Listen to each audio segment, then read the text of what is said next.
last days. It's beginning to roll, it's beginning to go, it's beginning to build up.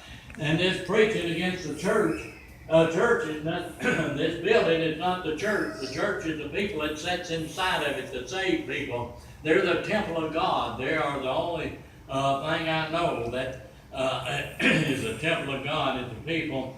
And they're the church. It's not the building, it's not nothing else. We come together for fellowship, worship, and we come that we might glorify the Father in heaven through Jesus Christ, His Son, and the only begotten Son that died on the cross and rose on the third day. That shed blood means a lot to me. Folks, when I was out in sin, it didn't mean much. But whenever I found out just how bad a sinner I was and everything like that, I thought to myself, how in the world can God forgive a man like me? How can God forgive this man? How can God forgive for murder? But if I go back in the Old Testament, I see God forgive for a lot of things. A lot of things. And everything that they've done. And things that they shouldn't have done. He forgave David. He forgave, well, they left. That's okay. He forgave David, and David done different things, and he forgave David. He punished David for what happened. He even punished the whole nation because David was a king, the leader of that nation. I'm telling you, he brought punishment upon the sinner folk, but he forgave them. He'll forgive us. He forgives us our sins, but we got to ask. And we can't just say, well, I know I've sinned, I'm going, God will forgive me. No, you got to ask God to forgive you. That's the idea, is to ask God, forgive me, God, I know I've sinned. And you know, a lot of times we sin. We walk in the wrong direction. We go the wrong way. But God tells us that we must be born again to enter the kingdom. That's what He means. God tells us there's no other way through to the kingdom but Jesus Christ. That's what He means. That's the only way in. That's the only way you can get in. Accept Jesus as your personal Savior. You can say you're a Christian. You can say you've been saved. You can say all of that. Unless Jesus comes into that heart, then you're not going to get saved. I know when I got saved, I come down to this altar, this church here, and I said, I don't think I'm saved. I want to be saved. And I said, I want to follow Christ the rest of my days. I said, I want Jesus in my heart. I want to do the right thing. I'm tired of doing the wrong thing. Amen. I was good at doing the wrong thing.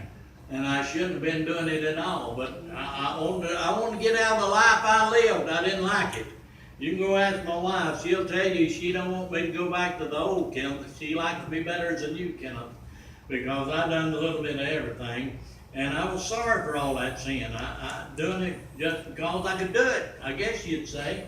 They said, why we do things? Because we can do them. I can do that. I can do this. I can do that. Folks, but God brought me all the way from the south, mountains of Tennessee, down to the big old country of Oklahoma. And there He got to talk to me. He couldn't talk to me around my friends. He couldn't say nothing around my friends. I'd say something about that. Say, yeah, you're full of mud. Where'd you hear that? But when I got into Oklahoma, He opened my mind up and talked to me. I got saved. I got baptized. I wanted to follow Him. I got baptized because I wanted to follow Jesus all the way, not part of the way, not halfway. And that's the way it should be. So you got to realize we come to church for fellowship. We come to church to hear the preacher try to perk us up, try to put the percolator to going, try to get them to saying to everybody, hey, Jesus is coming back. It ain't going to be long to the end times. It ain't long to Battle of Armageddon. It's coming. Everything is showing up. I'm telling you, it's showing up fast. My brother-in-law wanted to know this morning if I'd call my brother because of the earthquakes. And he called me worried about you. I don't know why he didn't call me. But he called me worried about it. I want to know if you made it through that earthquake. I said, I didn't even know they had one. I said, somebody had to tell me.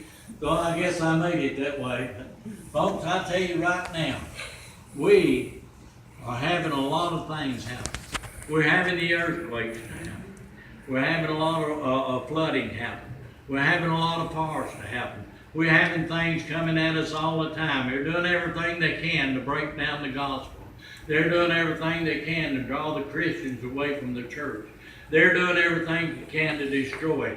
But we want to do everything we can to put people back in the church, back on their feet, and begin to pray for the United States of America, this great country.